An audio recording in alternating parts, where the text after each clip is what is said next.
Welcome back, Music Maniacs, to another episode of Gibbs Drops the Needle, your one-stop spot for all things music. Lately, we've been talking a lot about AI and its impact on music, and a lot of times this is in a negative light. There are some circumstances where I have said that I had thought AI could be beneficial, but for the most part, it's been about AI being used to copy people's voices and create music, and we've had music platforms starting to label AI generated music and not pay them the royalties that maybe they would pay an actual artist. So there was another story that came out recently which kind of sparked the idea for this video. As Spotify, I guess, I don't know if they followed through or if it's in a beta stage or if it's just being talked about being done. Spotify is coming out with a new feature that basically does a song by song description and gives you a summary of what the song is about and tries to create what the artist was probably thinking when they wrote the song. And I know there's been many artists that have come out and spoke against this. The biggest one that I saw was Lorde had came out and spoke against this feature, and it really is something that I don't see the value in it very much, because obviously a lot of music is subjective about how it makes you feel and how you interpret a song when you listen to it, but ultimately it comes down to how the artist was feeling when they created this song. Now, I know some songs are written by not artists and they're just written by a group of people because they think that it sounds good and you have a team of writers sitting down and doing the writing, but a lot of music is written by the artist and they have certain feelings that they wanted to convey. They had a message that they wanted to convey, so they wrote that song. And to have something else coming in and telling you what the song is about, I just don't see the value in that, and I would see where artists would be upset about that because it could be completely wrong. I know a lot of times songs get misinterpreted by the listeners. An example of this that I personally know about is the song I Hate Everything About You by 3 Days Grace. This is a song that, if you listen to it on the surface, is interpreted as being something about an ex-girlfriend or something, saying, I hate everything about you. When in actuality, the song was written due to drug addiction and him hating everything about the drug addiction. So if you take it from that aspect, it gives the song a completely different meaning. Obviously, as the listener, people over the years have thought about ex-girlfriends and stuff for that, but it's not the original intention of why the artist created the song. Now, if that song makes you feel like you can apply it to an ex-girlfriend, then I think that that's just your interpretation and you're allowed to do that.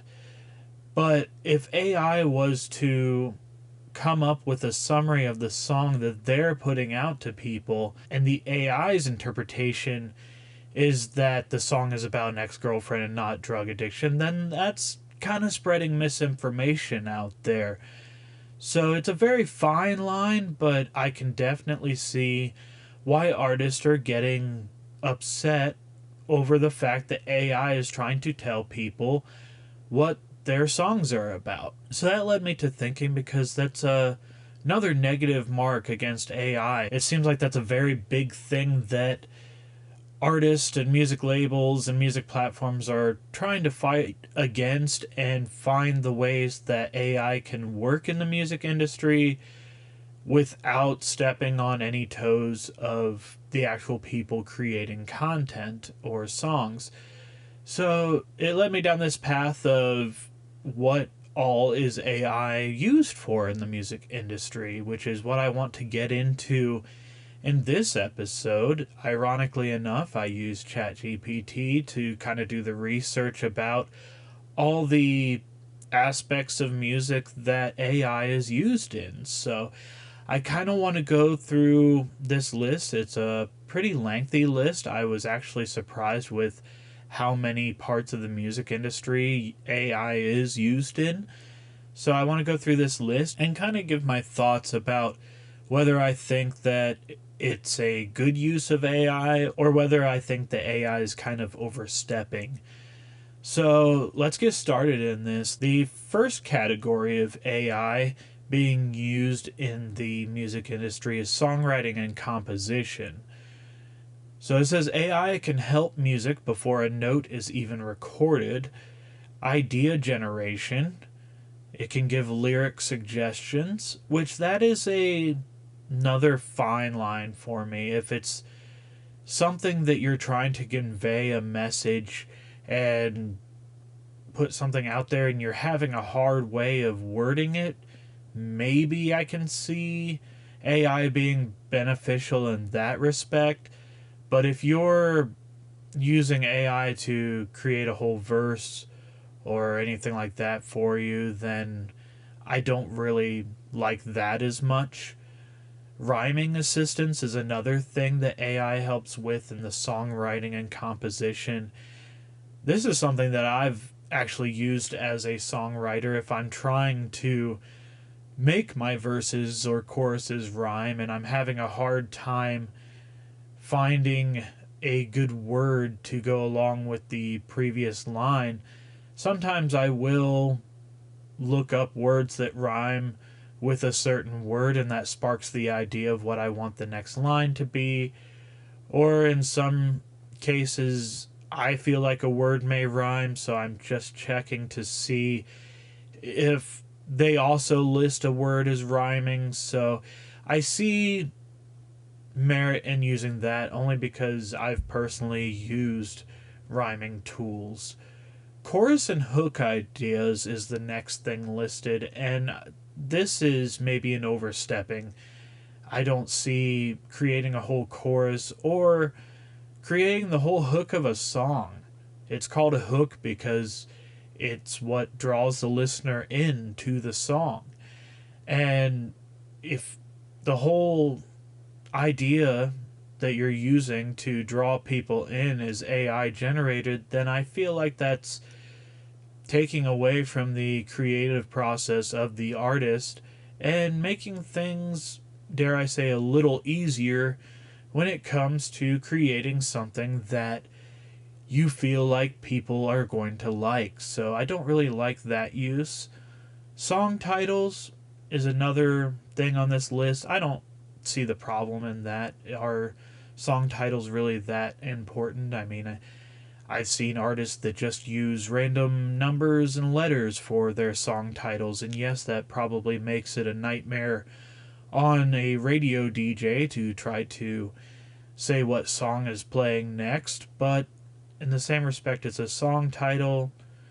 I get that maybe sometimes a title of a song can help draw in a listener, but I just don't think that that's that big of a deal to really be disgruntled about AI over. There's worse things on this list that AI shouldn't be involved in. Theme development. That again is going to the writing of the song and the basic idea of the song. There's aspects of it that I think maybe could be used in AI. Say you do have a certain theme that you are trying to write about and you're hitting that kind of writer's block area, maybe you do type in to AI about what other things in this can relate to this theme that I'm trying to put out there. So another fine line. A lot of these are probably going to be fine line situations where some uses of it are probably okay, but then other uses of it is maybe overstepping. Mood generation, again, this kind of wraps into the theme development for me when it comes to mood. if you're trying to express a certain mood and you're hitting that writer's block area, maybe you can look for some help in generating how to fully express that mood. But again, if it gets into fully writing a verse or a chorus for you, then that's AI overstepping once again. And the last three really on this section have been all kind of relatable, with the next one being storytelling structure. Maybe if you're using it as kind of a storyboard thing, that hey, I want to start at this point and then I want to end at this point, maybe that's okay to kind of lay it out there and maybe not have it fill in the story for you, but just kind of lay out, like I said, start, middle, end, and kind of keep you on track in that respect. But again, if you're using it to write a whole verse or chorus or song, it's overstepping. The next category is composition, and this starts with melody creation. I feel like this goes right in with the chorus and hook ideas. The melody is the main part of a song. So if you're using AI to come up with your melody and you're just filling in the blanks, then I don't really like that. I guess some people would argue that these artists that use a team of writers, essentially that's their AI, but I feel like that's still human creation. Someone had to sit down and have that idea and pass it along, rather than a computer compiling a database of what they feel like listeners want to listen to and coming up with something along those lines to purposely grab people in. So as long as the human factor is in there for me, I don't mind designated songwriters and people like that, that maybe the artists themselves aren't coming up with everything, but there's still a human factor in coming up with these melodies and choruses and hooks. So with that being the main part of the song and a human still being involved, I feel like that makes it okay. If you're using AI to purposely try to get something popular to guide people in, then that's where I find the problem. Chord progression generation. This one is kind of an interesting one, as there are plenty of books out there that give you good chord progressions to go through. So if you're using that as a starting point, then maybe AI could be helpful in that aspect of it as just a starting point. It's just chord progression. It's not really telling you what rhythm to play, what time signature, what kind of melody you're laying over it. I mean, it's just the core root of the song with the chord progression. So, like I said, there's plenty of books out there. I own some books that tell you chord progressions and different ways to play chords to make them more interesting. So, I don't see the issue in chord progression generation as much because, as I stated, that's the basic part of a song. So as long as you're not using it to come up with your melody and your rhythms and stuff, then that's probably okay. The next few are kind of interesting in my opinion, because I am someone that when I write and record a song, I play all the parts, I write all the parts, sing all the parts.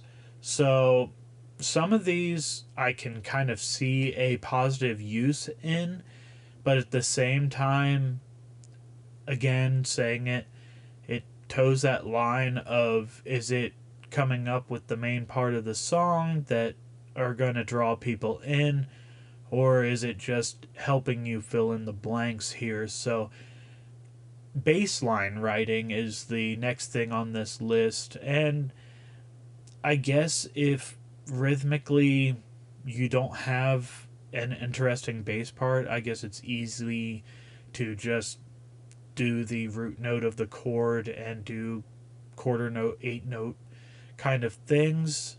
So maybe if you're looking for a more interesting bass line, this is helpful. But at the same time, that kind of runs into the creative thing. If your creative process is all you can come up with is quarter note and eighth note, then that's kind of boring. And maybe you shouldn't benefit from AI writing a killer bass part. But again, is the bass part something that is what you want to stand out in the song and the rest of the song is kind of bland? Or is the bass part just something that you need a bass part in your song, so you're trying to get help figuring that out? So there are certain cases that would probably be okay. Going into the next one with drum pattern creation, some people, and this ties in with the bass thing too, some people just aren't rhythmically talented in that respect, and it's not a knock on anybody. Some people just can't sit down at a drum set and play a beat, which is odd because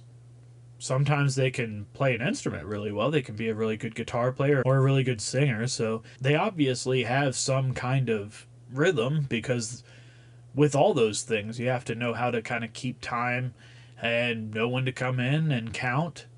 So you would think, but a lot of times, especially with drums, I think it's more of a motor skill thing. It's getting one limb to do something opposite as maybe the other limbs.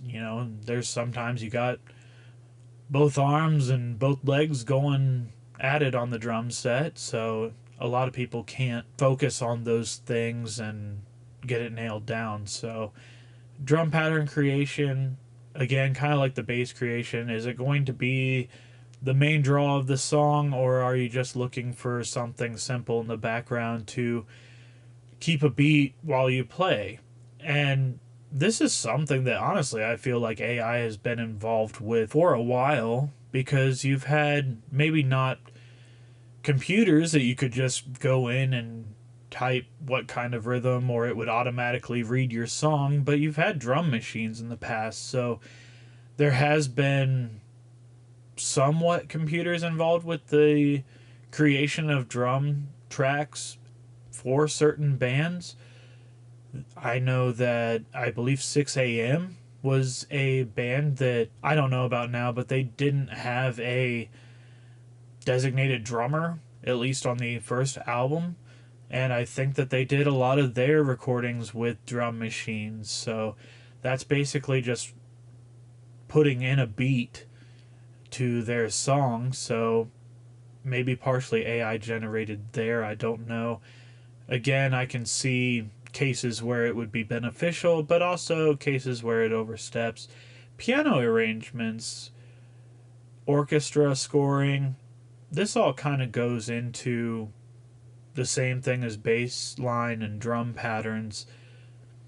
If it's just you need a piano or strings holding out a chord or something while the melody is going on, then that's fine. If it's just a little accent thing, maybe that's fine. But is it the melody? Is it coming up with that melody? So again, I find myself repeating this a lot, but fine line there.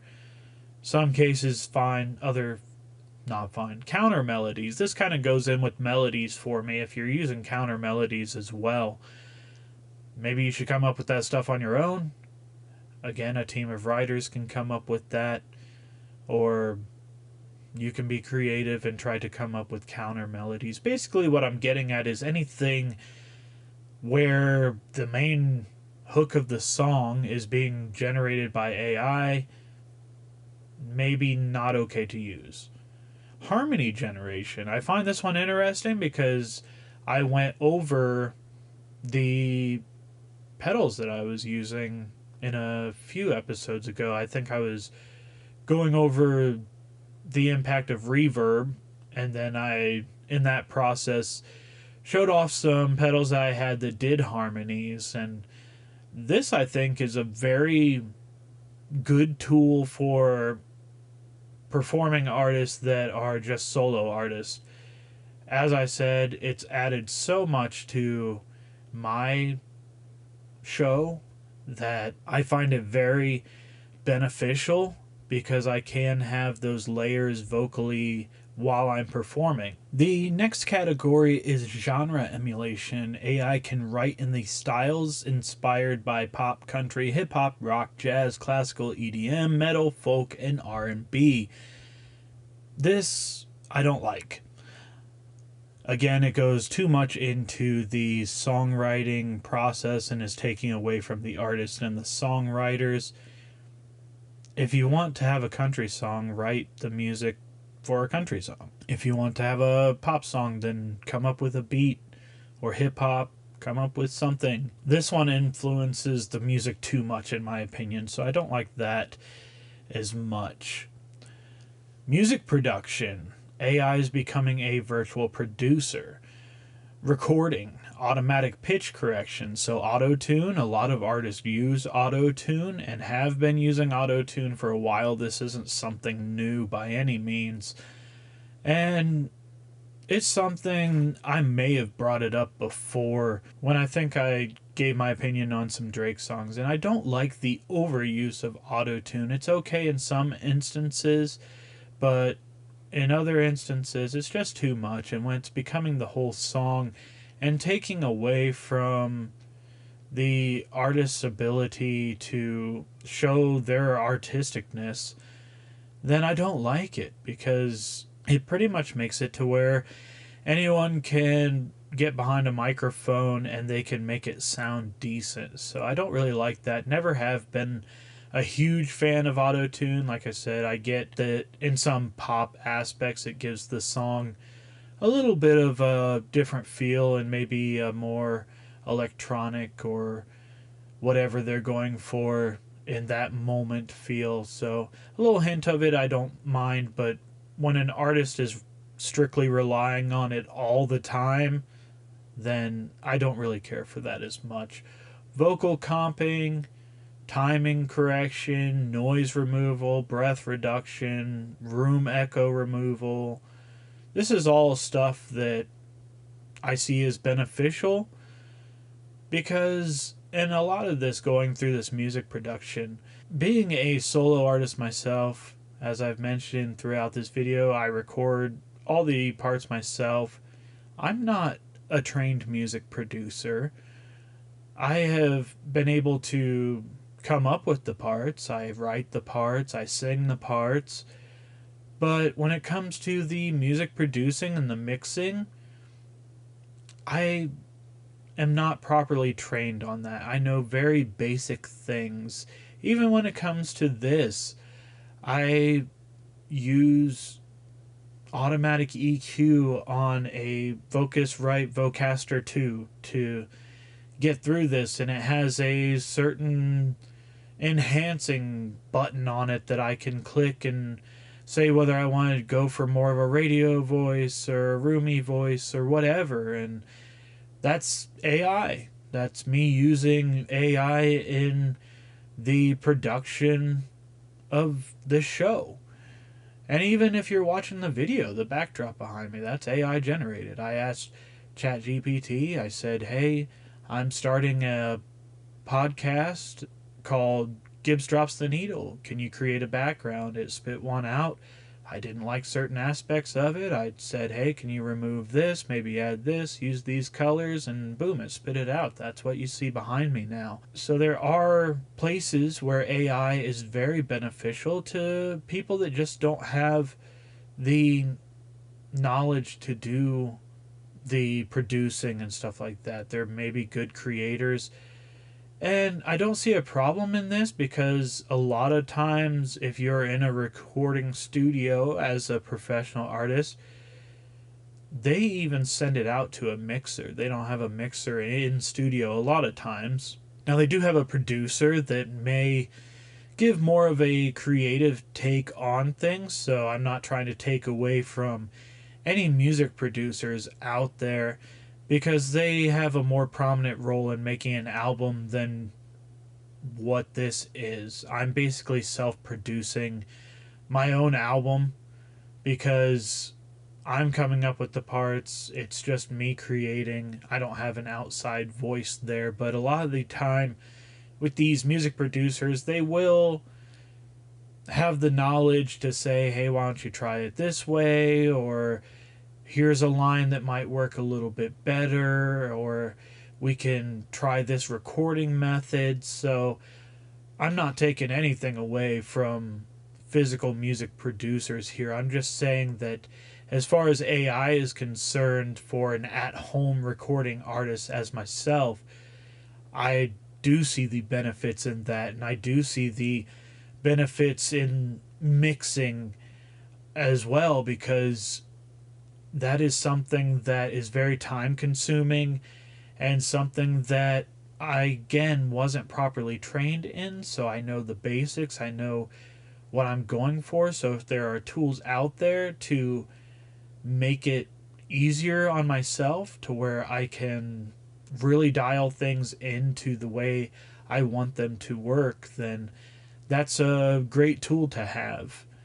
Another recording thing that you can use AI for is instrument separation, and you see a lot of that today with there are certain apps that are just devoted to being able to solo out different sections of the song or remove sections of the song. And I do find that cool. You can kind of create a karaoke version of a song that you like. You can isolate the vocals and take them out, or you can isolate the vocals or guitar part. If you're trying to learn a certain part, you can block out all the other noise and you can just isolate that part, and it really helps you be able to learn the part. So I definitely see the benefits in instrumentation separation. As far as the mixing goes, I've already kind of talked a little bit about the mixing with the auto EQ. That's something a lot of times that I'll use because I'm guilty of maybe speaking at different volumes a lot of the time. So if you can have something that automatically dials back the gain when maybe I start getting a little too loud, then that's always great, because it again saves me from having to re-record something or turn something down to the point that you can barely hear it because I'm trying to get all of the fuzz or pop out of it. Intelligent compression, stereo widening, volume bouncing, reverb suggestions.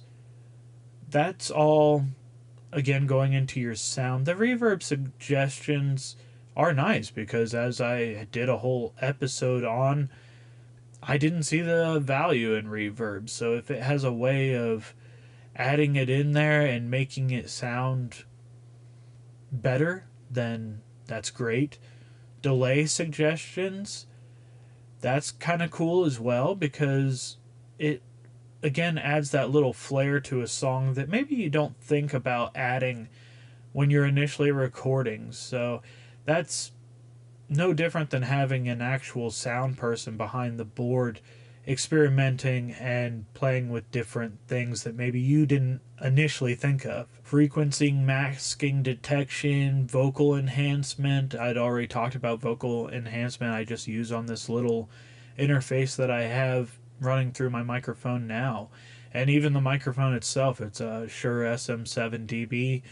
It has its own vocal enhancements in it that you can make certain frequencies come through better, or you can make them dial back a little bit so that you don't have too much of something. So a lot of the mixing aspects, I actually agree with the usage of AI.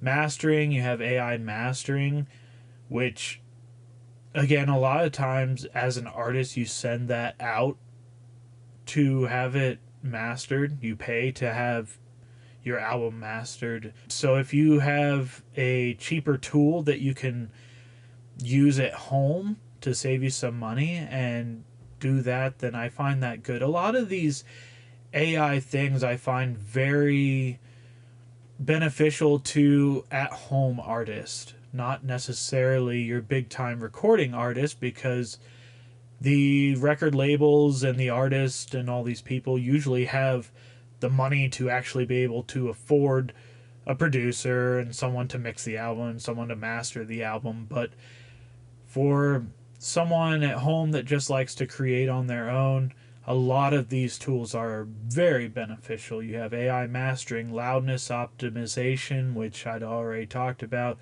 streaming normalization, format specific mastering, and dynamic range optimization. So, lots of good, helpful tools when it comes to being able to finish a song or album. You also have AI being used for audio restoration, useful for archives and podcasts. You can remove the hiss, you can remove clicks, remove hum, remove distortion, restore old recordings, repair clipped audio, upscale low quality recordings. So, this is all great for times that the recording methods weren't as advanced as now. Obviously, if you listen to old blues recordings or any kind of big band recording or something, the mixing back in the 20s, 30s, it obviously wasn't as good.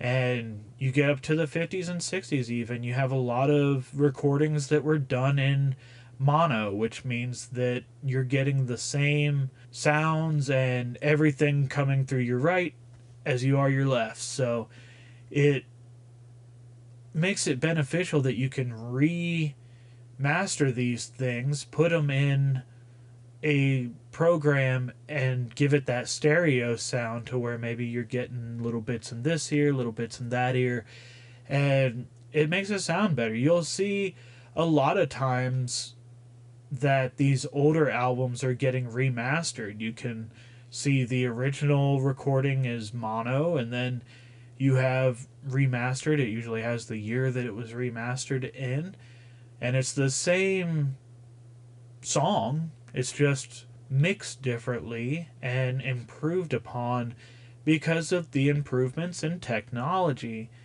So I definitely love that, because you can bring new life to older songs that, as I said, the mics weren't as high quality back then. The recording process wasn't as advanced as it is now. Now, there are definitely things that when they recorded back in the 70s and stuff, I liked the methods that they had to use back then, because you definitely had to work to get a certain sound. And it's a little more easy today, but that's just personal preference there. I definitely see the benefits, because I'm someone who benefits from removing the hum, because a lot of times you might not be able to hear it, but I have a fan going on in here because it's hot. So a lot of times I have a fan, you can't hear that, it removes that, removes the hiss. I'm bad with my S's sometimes. You can really hear them pierce through, and I like that you can dial that back a little bit, especially on songs and stuff when I'm singing.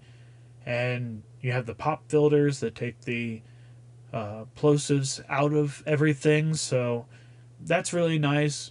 Again, really beneficial uses for AI. Another category is singing and voice technology. AI can now generate and modify vocals. You can use vocal creation with synthetic singers, custom voice models, voice cloning, harmony generation, and choir generation. Synthetic singers is on the line. Is it a strictly AI generated song and the only singer in this song is a AI generated voice? I don't like that.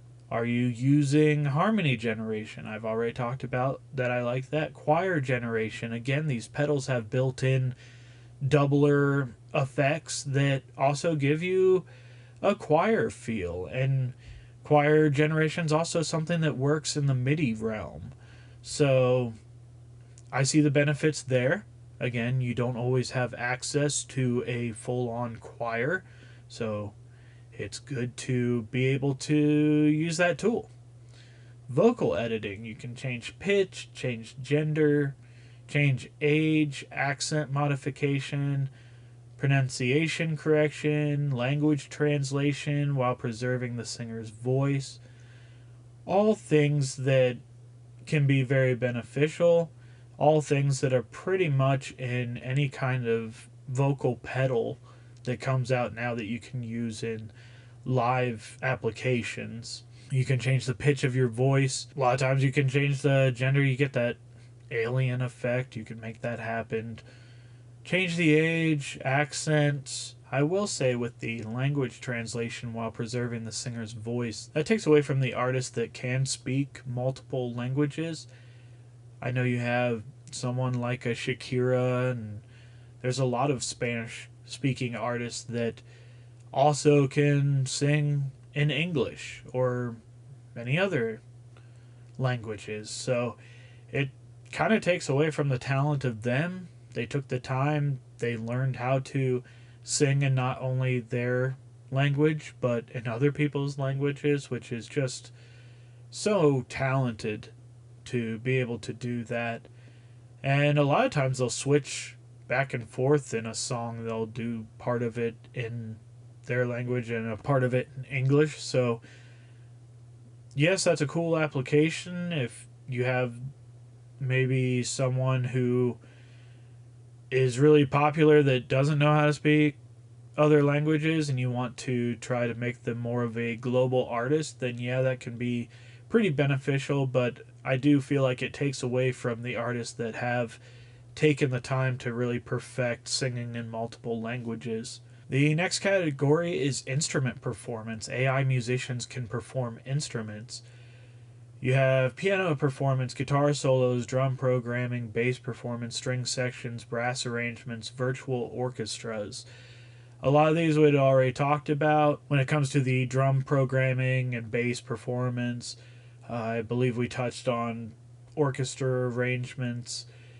Guitar solos is something that I don't really like. Any kind of solo that is being AI generated, that's going to be something that possibly stands out in a song. Think of all the songs from 70s, 80s, 90s that had these great guitar solos. I mean, Rolling Stone puts out a list of greatest guitar solos of all time.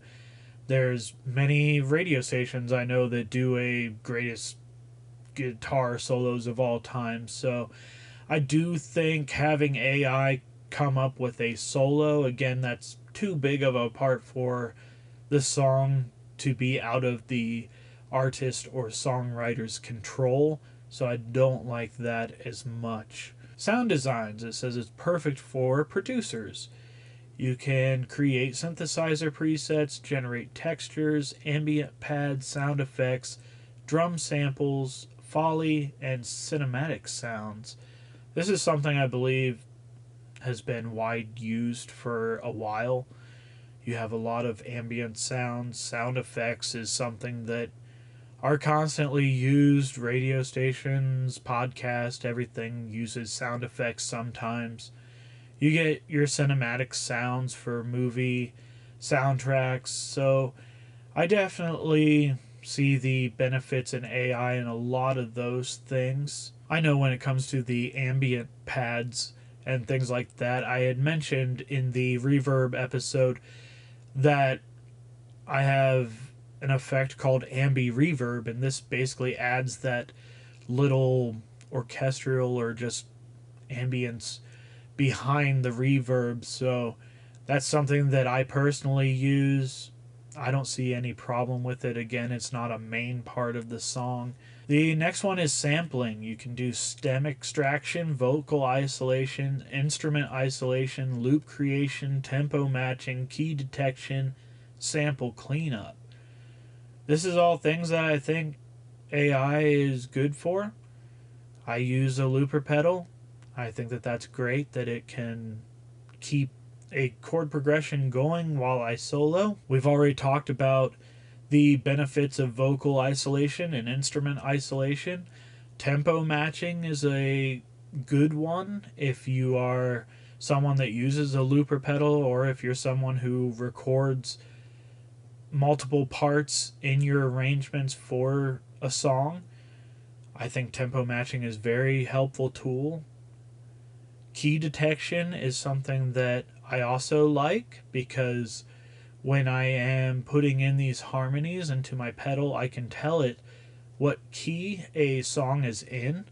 So that's always beneficial, to be able to tell it what key it's in. So if it can detect what key, that's great. A lot of these pedals, I used to have one that did an auto detection. That was always nice. It kind of picked up on what I was playing through my guitar, and then it would shape the harmonies based off of that.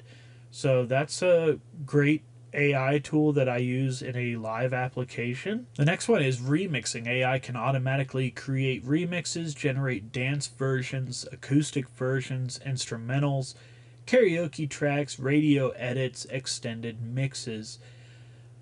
A lot of this on here I don't really care for. Creating a remix, there's a lot of DJs out there that are very creative, and they come up with their own remixes, and they work both decks, sometimes up to 4 decks, and they create these great remixes. And to have something come by and take away something from that, I don't really care for. Now, an application I do use this for is for the wedding DJ. I use DJ Pro, and it does have an autoplay feature that if I'm doing a couple songs that are running over, maybe it's boring at the end, the ending just repeats, I can click to go to the next song, and it'll automatically phase out of that song and into another song. Sometimes it'll try to use the tempo matching and slow the song down as it goes into the next song, or maybe it speeds it up as it goes into the next song, depending on what the tempo is doing there. So I do see, for basic DJing like I do, I'm not someone who does remixes and everything like that, but for basic DJing, that's a cool tool that I like to use. But as for coming up with full remixes and stuff, I don't want to take away from anyone who has the talent to do that. That kind of goes into the generating dance versions. Acoustic versions, I don't really like that. That's again something that, from an artistic view, someone sits down with unplugged instruments and creates an acoustic version. You don't just ask AI to take a Metallica song and turn it into an acoustic song. They sit down and they worked with a full-on orchestra, and they put out versions that way. Or you have the old MTV Unplugs that were always great. You had Nirvana as a legendary one. My favorite's Alice in Chains, and they literally made unplugged versions of their songs and did these versions. And to think that AI could just automatically do that, I don't really care for that as much. Instrumentals is something else that I don't really care for, just because there are so many artists out there that are known for instrumentals. You have two cellos, you have the piano guys, David Garrett, I believe, and there's countless others, Apocalyptica. They're all known for their instrumentals. So they get the rights to these songs, and they come up with their own instrumental arrangements, and I really like those. So again, to think that AI could just come up with that on the fly, I don't really care for. Karaoke tracks, we talked a little bit about. I don't see anything wrong with that. A karaoke track, we've talked about being able to isolate the vocals and possibly remove them and create a karaoke track. So I don't think that there's anything wrong with that. Extended mixes, I am guessing that that means adding on to the song, which I don't really like. If it's the artist's intention to end a song, then it should end. Now, they do sometimes come out with extended versions of their songs, but that's something that they wrote and arranged themselves, so that's up to them if they want to do that. But as for AI just going in and adding on to a song, I don't really like that. I would think that that would be somewhat of a copyright issue. The next one speaking of arrangements, is the arrangements. AI can help structure songs, intro suggestion, verse ordering, chorus placement, bridge creation, build ups, breakdowns, outros, dynamic changes. Most of that I don't like. Again, that goes back to the artist and songwriter creating the song. You shouldn't be using AI to come up with your song for you. Now, the dynamic changes, I do think that maybe that falls into a production or mixing category, so I don't see anything wrong with that if it's just suggesting, like, hey, go from soft to loud in this spot, or bring it down from loud to soft in this spot. I don't see anything wrong with that, but anything that actually involves writing the song, I don't care for it. You can use AI in music education. You can personalize lessons, ear training, chord recognition, scale practice, feedback on performances, and improvisation coaching. Those are all helpful tools. Again, as someone who tries to teach themselves and maybe didn't have money for lessons, anything that I can get that helps me out and teaches me something, I love. And if you can use AI to sit down and help you work at your own pace and learn something, that is great. I love ear training. I love the chord recognition and scale practice, personalized lessons. How many people out there offer online lessons now? And maybe those are expensive bundles. I know a lot of times those bundles are over $100. They can get into the thousands of dollars depending on who you're wanting to teach you and how many lessons you're getting. So if you can use AI to kind of help generate lessons for you, help you work at your own pace, make the lessons to fit where you're at and your level, then I think that that's great. That's a great use. Any kind of music education, I feel like, is a great power. As education in general, everyone has a different way of learning. Some people need to have that person sitting across from them physically showing them where to put their hands or what to do. So that's great for them, but other people can learn in different ways. So any way for music education to be out there is great. You can use AI to artist brand. AI assists beyond the music with artist names, album titles, EP titles, logo creation, cover art, merchandise ideas, press releases, biography writing, electronic press kits. All beneficial things, I think. Artist name, I don't really care if you came up with that through AI. I know back in before AI, they used to have, when I was in high school, they had a band name generator website, and you could type in a couple words that maybe you wanted to be involved, and it would spit out some names for you. So something that I think has been used for a while. People come up with their artist names or band names in many different ways, so I don't really care about that. Album titles kind of works into the song title. I get that sometimes it's what draws people in, but a lot of times album title doesn't really matter as much. Logo creation, I've already spoke on the fact that I've used it for logo creation. Cover art, I've used AI to help me with that because I'm not an artist in that respect that can draw or anything, so nice to have that. A lot of the artist branding things, I don't care if you use AI or not. Marketing, one of AI's fastest growing areas. You have content creation with social media captions, video scripts, short form content, email newsletters, and blog posts.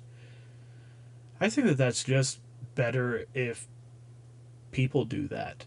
I think it's much more beneficial and much more meaningful if I myself reach out to you or comment on something or put out an email or blog post. Now, I know some of the bigger podcasts or artists probably have a whole team that takes care of all their media things for them, but I think, at least on my terms, I like it being more personal, that I'm involved in all communication with you guys.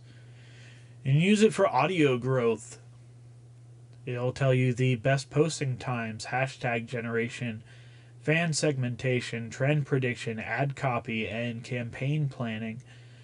So those are all beneficial things, I think, because as someone who does this, I would love to grow my audience more. Any tool that I could possibly use to get my platform out to as many people as possible, I feel like that's very beneficial. I use when I put up a short video on TikTok or something, or Instagram, I try to hashtag as many things as possible that I'm talking about in that video, just so hopefully it reaches a wider audience. I mean, you can hashtag something on TikTok and it'll tell you, if you click on that hashtag, that there's 17 million posts about this hashtag, or 1,000 posts, and you're part of that now. So if someone's searching for that, they might find you. And I think that that's a great tool. Any kind of discovery on that front I find very beneficial. The next category is video production. AI can make music videos, lyric videos, visualizers, animated videos, performance backgrounds, TikTok clips, YouTube shorts, Instagram reels. So we've already touched on some of these things with the performance background, as I've mentioned the one behind me multiple times. Music videos, I don't know about that. That's again another one of these fine line kind of things, because that's again up to the artist and how they want to portray their song. If you're using AI to come up with your music video, maybe it loses the message that you were trying to get out there. Lyric videos, I don't see much wrong with that, as long as the AI is getting your lyrics correct. If it's reading through and messing up your lyrics, then obviously not beneficial then. But if it's just creating a lyric video and getting everything right for you, then that's probably a useful tool. TikTok clips, YouTube shorts, Instagram reels, I don't really like that it would just automatically create that. I don't mind using AI, obviously, with my backdrop and stuff for those things, but to kind of make the clip or short or reel for you is kind of cheating, and it's just kind of reaching out and finding what people are deeming popular right now and probably trying to exploit that. So that's something, again, me personally, I would rather just do all that on my own. Use AI as little tools for the backgrounds and things like that, but not rely on it to make the video or short for me. The next one is streaming and music discovery. Listeners interact with AI every day. Recommendations. They can make personalized playlists, daily mixes, discovery playlists, mood playlist, workout mixes, sleep playlist, driving playlist. I love all those. I love that AI can put together a playlist for me.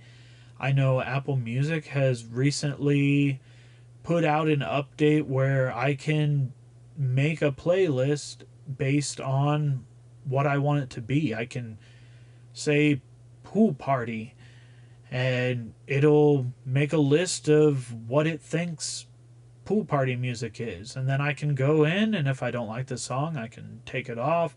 Likewise, I can add more songs to that playlist if I want to, but it gives me a good basis for the kind of music that I'm looking for based on the vibe that I'm in at the time. So any kind of discovery playlist I really like. If it is a, hey, you like this band, so listen to this band. I do love music discovery. All the time I'm looking to find new artists and new music that I haven't heard before. Mood playlist is something else beneficial. Sometimes, you just want to listen to some happy music. Sometimes you're feeling like you want to relax. So a lot of these platforms now have moods that you can put into it, and it automatically gives you those playlists. Workout mixes, you're obviously going to want some upbeat stuff while you're working out. It's great to be able to have a playlist for that. sleep playlist. You're going to want more relaxing music, maybe some ambience noise. Has that. So all the playlist recommendations I love. You can use it to search, hum to search, mood search, activity search, similar artist recommendations, voice assistants. The hum to search is something that I've used for a long time, or not even the hum to search, just the song recognition. I used SoundHound before, and you could hear a song on the radio, maybe you didn't know the name of it, maybe you just wanted to make sure you remembered it for later so that you could look it up and add it to your playlist. You could hit on this button, it would listen to the song, it would spit out the name of the song. Likewise, as the thing says, you could hum to search. You could, if you knew the melody, you could just hum along with the melody, and a lot of times it would spit that out. Now I use Shazam because I switched over to Apple and it's just automatically on there, so I use that to find songs now. If I'm out, a lot of times I'll be in a car or something, if I'm at work and maybe a song comes on the radio that I really like, so I'll just hit that recognize real quick, and that way I know at the end of the day I can go back through my history when I got time and I can add those songs to my playlist. So I do love AI in those respects, and we already talked about the artist recommendation and the activity searching, like I said, being able to post up pool party, or I did one for July 4th party and it put music on there, so that's great. Playlist curation. AI builds playlists based on listening habits, mood, weather, time of day, heart rate, location, activity, and season. We have basically all been going through that already. It is nice to be able to have a Halloween playlist or a Christmas playlist or anything like that. I would love to see more heart rate playlists that integrate with if you're on a run, and it could keep the tempo of the song with the pace that you're running at. I think that there is stuff out there that does it, but I just don't pay for it. But I would like to see that become more of a thing because I've been trying to run, and it would be just nice if the music tempo matched my running pace. As far as the listening habits, this one is kind of a double-edged sword for me because I used to have Spotify, and they have a feature on it called DJX, and I loved it. It was a virtual DJ. So it basically turned your music library or the music on Spotify into a little radio show. It would play music that you liked. It would sprinkle in some new stuff. The DJX would come on and say, hey, you listened to this many hours of music last month, or this was your top listened to song of last week. Here's a blast from the past from songs that you liked 2 years ago. It would have all these things, and I thought that was really cool, but at the same time, it would get stuck into, I feel like, playing the same songs over and over again, because I would search a song or tell it to play a song, then it would play that song the majority of the time. So then it would tell me, you listened to this song 6 times last week, and I'm thinking, well, yeah, you made me listen to this song 6 times last week. It's not necessarily something I was seeking out at the time. So that's where I see it as a double-edged sword. I don't like the algorithm and stuff as much when it's forcing you to listen to the same things over and over again. I'm someone who has thousands and thousands of songs in their library, so I want a good rotation of those songs. So sometimes the listening habits thing gets a little too overpowered, and it really forces you to only listen to some certain songs based off of what it thinks that you liked. AI can be used in music analytics. Labels and artists use AI to understand music performance, streaming analysis, skip rate prediction, completion rate analysis, playlist likelihood, viral prediction, fan demographics, tour planning, and market analysis. This is something that everybody uses. I use it. Podbean has a screen that keeps track of all my plays and downloads. who's listening, how long they're listening for. YouTube does it with what people searched to that led them to my video, how many subscribers you're getting, how long they're listening for, are they new listeners or people that are coming back. AI is everywhere in this respect, and it's great because you get more information as someone who's putting out content. You get that information. I'm able to go through and look at what gets the most views slash plays, so I know that you guys like this certain content more than maybe other content, and it's just real beneficial as a creator to be able to rely on AI and understand how people are viewing and taking in your content. The next use for AI is artist and repertoire. Record labels increasingly use AI to discover new artists, predict commercial success, analyze songwriting, identify trends, compare artists, and forecast streaming growth. I like that they use it to discover new artists. Anytime that you are discovering new artists and giving them the recognition they deserve, that's great. I necessarily don't like that they just lean into what's popular at the time. I mean, it's a record company, so I'm sure that that's all they focus on because they want to sell as many units or get as many streams or whatever as possible. But at the same time, then they're exploiting what people are finding popular at the time, and I don't really care for that. I think it takes away from the creativity of some artists because they're pushed to do certain things or go in a certain direction just because that's what people like at the time. The next one is distribution. AI can optimize releases. They do this by metadata generation, genre classification, mood tagging, release scheduling, copyright checks, duplicate detection, and quality control. These are mostly all good tools. I like that it can maybe listen to your song and, hey, we're going to put you on this playlist because we think that this song is that. So that's a great use.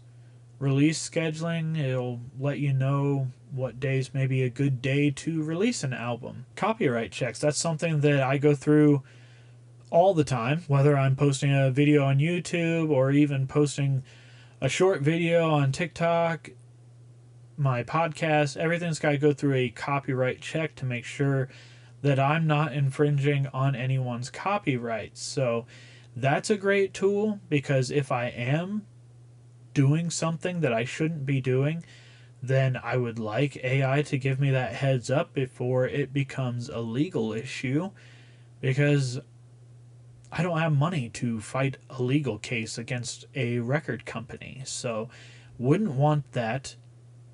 If AI can tell me, hey, we flagged this for this reason, great, because you're saving me a lot of headache, and I would just like to remove that from my episode or whatever to prevent creating a bigger issue. So a great use in that respect. Quality control is another thing that, as a artist that puts out music, sometimes I like it if I'm uploading the wrong file type. It will tell me, hey, you're trying to upload an MP3.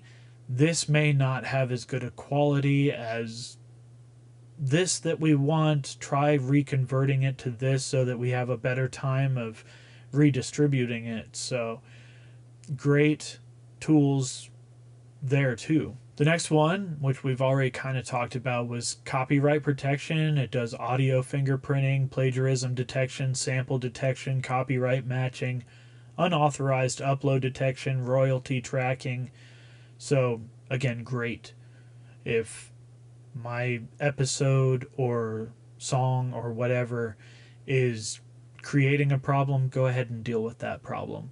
If it's a royalty issue, if I'm covering a song, I have had that before. I posted up some videos of me covering songs from years ago. I ended up deleting them just because the quality of them I wasn't really thrilled with, and I have better gear now, so I would like to go through and re-record things.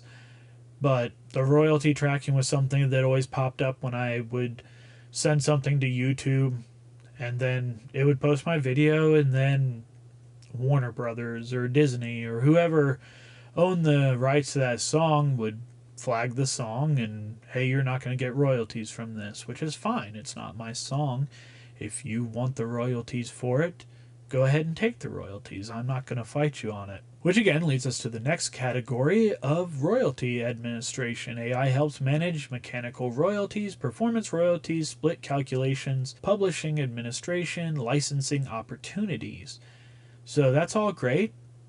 Split calculations is something that I don't personally use, but I have noticed in music distribution that it will say, have you collaborated with someone else on this? And it automatically takes care of all that royalty split for you. So a great tool to have there. AI live performance. AI is entering concerts with intelligent lighting, visual synchronization, set list optimization, crowd monitoring, real-time sound adjustments, virtual band members, AI visuals. The intelligent lighting is something that I use to a certain extent. I've mentioned I DJ, and a lot of times rather than sit down and create light shows, it's easier to just let the AI deal with it. Sometimes rather than sitting down and coming up with a light show for everything, it's just more beneficial to me on the fly to be able to have AI do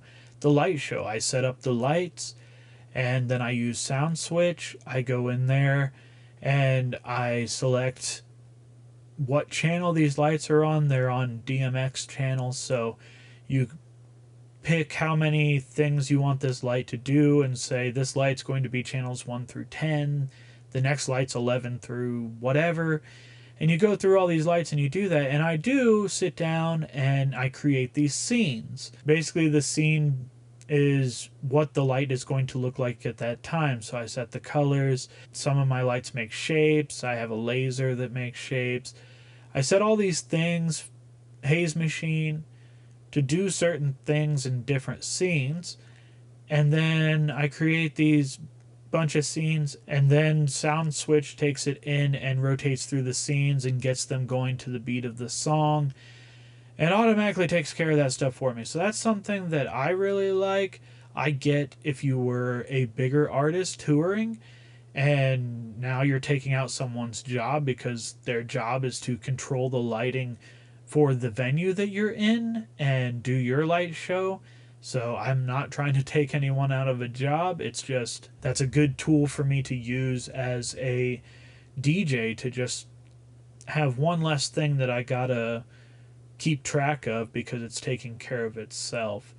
Setlist optimization, I don't know. I don't really like that. I like when bands sit down and hash out what they're going to play that night and put together their own set list because it's kind of your story that you're telling through your concert. Now, a lot of times, if you're just starting out, maybe you have an album, so you're just playing your album, and that's the story. But other times, for these bigger artists that have multiple albums out, they're telling their story through their set list, or maybe they're playing at a heavy rock festival, so they want just their heavy songs, or maybe they're playing at a pop festival, they just want their poppy songs. So there's ways to use that, I guess, if you were using like genre-based set list, but at the same time, I like the artist having more of an input in the say of the set list.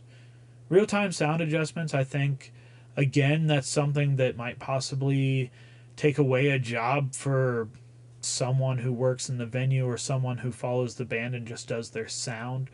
So I wouldn't like that. As a solo artist that just performs at bars and stuff, I would like to have that. If I'm way too loud or my vocals or guitar is coming through distorted and I don't want that, it would be a good tool to have for like an auto gain or something as such to make sure that the sound going out to the audience is the best quality it can be. Virtual band members, I do not like that. So I know Kiss have, I don't know if they are actually doing it or not, but they had kind of dabbled in the creating a Kiss on tour that was virtual bandmates, basically. It was all going to be holograms on stage, basically, of them playing. And I'm just thinking, who is going to pay to go watch a hologram perform? And you know that that's going to be an already pre-programmed thing, so it's not like when you go to a concert now and you're like, oh man, this special moment could happen at my concert, because you're there seeing the artist and maybe they react to a certain way or maybe they sing in a different way. It's probably going to be the same show every night from these hologram things, and I just don't really care for it, especially if, and knowing Kiss, they will, if they're still wanting to charge $75 for a ticket to go in and watch a hologram. I just don't see it. And maybe I'm the outlier here, and maybe Kiss fans would be excited to go to a Kiss show and see a hologram of Kiss, but I just don't see it. I know that they've talked about holograms in the past before, maybe doing Tupac or some of these other artists that had passed away too soon, and getting them back up on stage and having people pay for holograms. I personally don't want to go deal with a big crowd and spend a lot of money to watch a hologram. AI is involved in touring, route optimization, demand forecasting, ticket pricing, venue selection, staffing predictions, and equipment logistics. A lot of this is good. I mean, you wouldn't want route optimization. You don't want to fly to one side of the country, drive to the other side of the country, and then back up on the other side of the country. So route optimization, I totally get that. You always want the quickest route to everywhere. Demand forecasting is great. You don't want to perform a show at a place that doesn't like you. So that's probably good to be able to see your popularity in different places. Ticket pricing, I wish tickets were just the same price across the board. I don't understand why it's got to change depending on the venue. I know, for example, last year I could have went and watched AC/DC, and I didn't. I kick myself in the butt all the time for not doing that. I could have went up to the Cleveland Browns Stadium and watched AC/DC, and I think it was $45-50 for nosebleed seats, which AC/DC legendary, I would have gladly paid it. I should have. And then this year they came down to the Columbus Shoe, where the Buckeyes play, and the cheapest ticket was like $125, $140. And I just didn't understand. Ticket prices about doubled during that time, so I wish that ticket prices were just the same for everyone along the tour and that it wasn't something that fluctuates. And again, a lot of that has to do with secondhand sellers and people like that that I despise because they're just trying to take advantage of people. But maybe that's a discussion for a separate video. Venue selection, obviously that goes into the demand forecasting. You don't want to play at a venue where you're not going to be able to fill it. If you're playing a big arena, you want to be able to pack that arena with, say, 15,000 people. But if you're an artist that only draws in maybe 5,000 people or so, maybe you want to switch to a small theater instead. And then all the staffing predictions, equipment logistics. It's probably good to know your bottom line and everything before you go out on tour. Do you have enough money to sustain the tour? And so being able to pre-plan all that stuff out is really beneficial. Fan engagement, and we've talked about this a little bit. AI has chatbots, personalized fan experiences, VIP interactions, personalized merchandise, fan recommendations, community moderation. Again, and I'm a small guy when it comes to the platform I'm on, but I would just rather do all that stuff personally. I don't want an AI chatbot having a conversation with my fans. I want to have that conversation with my fans. VIP interaction. It's not very VIP if you're talking to AI and not the artist. I just don't understand why, as an artist, you wouldn't want to just do that stuff on your own. Licensing. AI helps to match songs with movies, TV, video games, advertisements, podcasts, YouTube creators, and corporate videos. That all kind of ties in with the copyright claims and stuff as well. AI in radio does music scheduling, listener predictions, automated DJs, voice tracking, commercial placement. The commercial placement's probably alright. I don't see where that would matter. A lot of people in radio, I believe, probably change the station if it's on commercial anyway, so you're not really caring about something like that. Music scheduling is something that's used a lot, and it's kind of unfortunate because you almost get on a time schedule based on what song is playing. It seems like sometimes their scheduling is not very diverse, so you're getting a lot of, if it's a new popular song, you're hearing it about once an hour. And then even some of the stations I like that play older songs, it seems like you get the same songs every day. So music scheduling is here and there. I like being able to text into a DJ or something and, hey, can you play this song? And they play the song. I think that's cool. Automated DJs, I talked a little bit about the Spotify DJ that's out and gave my thought on that. I think when it comes to actually turning on the radio, I would rather hear someone that's actually in studio, especially if they're from your area. You syndicate shows. There's big shows out there that are based in a certain state and then played in other states, but that's alright, I guess. But I'd rather have someone kind of local because they relate to more of what you're relating to. AI assist in podcast by editing, noise removal, show notes, transcriptions, highlight clips, chapter creation, episode titles. Again, all good tools to have. Editing would be nice. I haven't really figured out how to do that with AI yet.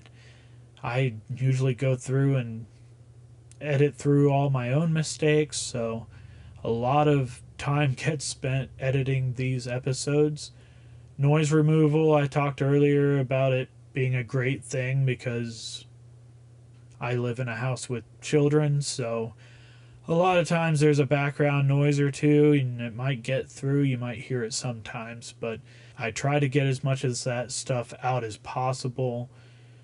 Chapter creation's always good. If you're, I know on YouTube they can go through and kind of pick certain things you're talking about, like when I do different stories on different news stories and bring up different people, you can basically find a chapter and pick up on a story if you don't want to listen to the other stories. So very good tools when it comes to podcasting, music journalism, album summaries, review assistance, trend reports, concert recaps, interview transcriptions.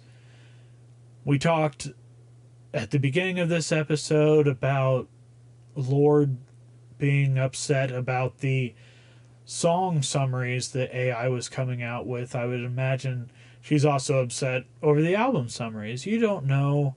A computer can't tell you what a artist was feeling, and it can't tell you what a listener is feeling when they hear it. So we already went into that. I won't get into all that again, but I definitely don't like that aspect of AI.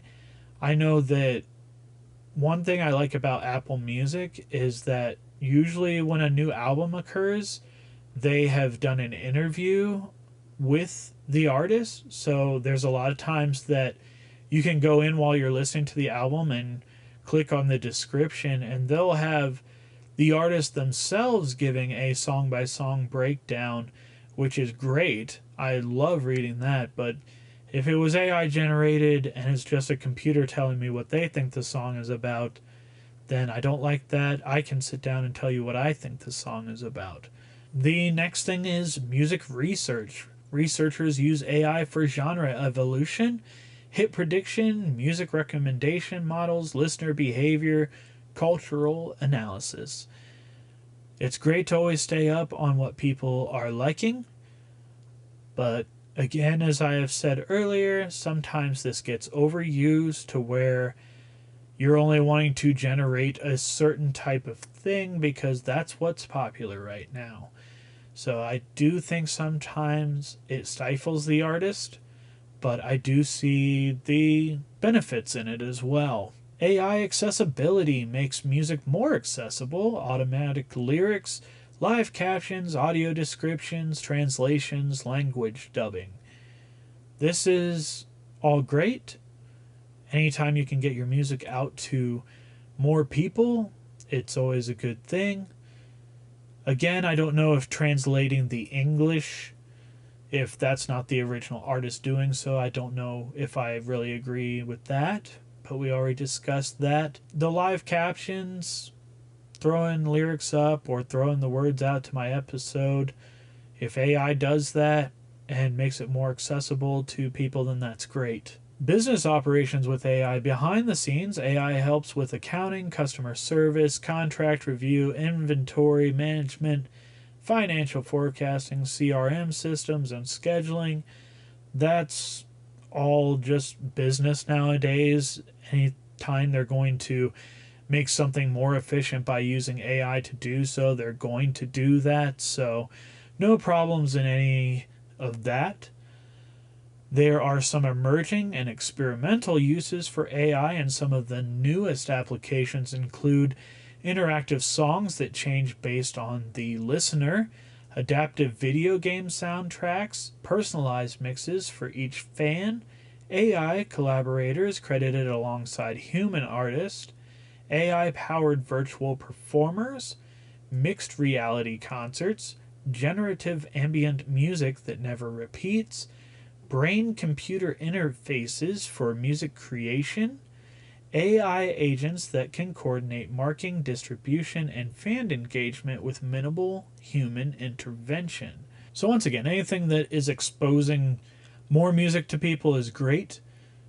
I like, personally as someone who plays video game, I like an adaptive video game soundtrack because you fall into a lot of times that a video game soundtrack might have 5 or 10 songs, and after playing that game for hours and hours, you're pretty sick of those songs. So anytime that they can use an adaptive soundtrack for a video game, I'm all for that. I don't really understand the personalized mixes for each fan, if that has to do with the AI automatically being able to do something like a bass boost or a treble boost, or sometimes you get different audio presets based on what genre of music it is, or if you want the vocals more at the front of it. So maybe that's what it's talking about there. I don't like that AI collaborators are being credited alongside human artists. Just give the human artist the credit and stop using AI to write your songs. Mixed reality concerts. I actually did experience a little something of this. I have the MetaQuest 3, and when I first got it, I remember going into one of the worlds and you could watch a Sabrina Carpenter performance, and I thought that was pretty cool. As someone who doesn't like to go and really be in a crowd with thousands of people, I think it's cool that you can still get that concert experience, but be at home. And just the virtual reality part of it made you feel like you were actually there. I know they do that with a lot of sports things now too, where you're basically sitting courtside on an NBA game, and it's really cool. And as long as the prices stay down and it doesn't cost you the same price to watch the concert on your virtual reality set as it would to just go buy a ticket, then that's probably fine. The brain computer interfaces for music creation, that sounds like something I'm not going to like. It's an early research phase, but anything that involves AI being fully involved with the music creation, I don't like that. And again, the fan engagement with minimal human intervention, I just don't like that. If you're the artist and you have time, just interact with your fans. If you don't have the time, don't interact with your fans. But to put something out there to interact for the fans for you is just lazy, and I don't like that. So that goes over all the uses of AI in the music industry. I know this was very lengthy, but AI is something we had been talking about for a few episodes now, and I just really wanted to dive in deep with what all AI actually does in the music industry. There was a lot of things on here that I didn't know were grouped as AI, that were tools that I use that you don't think about it being AI, but it is. And again, I close this out with saying if AI is being used as a tool to help, that is okay. If it's being used to be the creator, then I don't like that. So, always for the artist and the artist getting their due, because that's where the creativity comes from. It shouldn't come from a computer. It should come from here. It should come from here. And that's how songs and albums should be created. So that's all I got for you this time. I really appreciate you tuning in. Please like, subscribe, do all the good things to help me out. Until next time, I'm Gibbs. This is Gibbs Drops the Needle. Stay safe and be kind.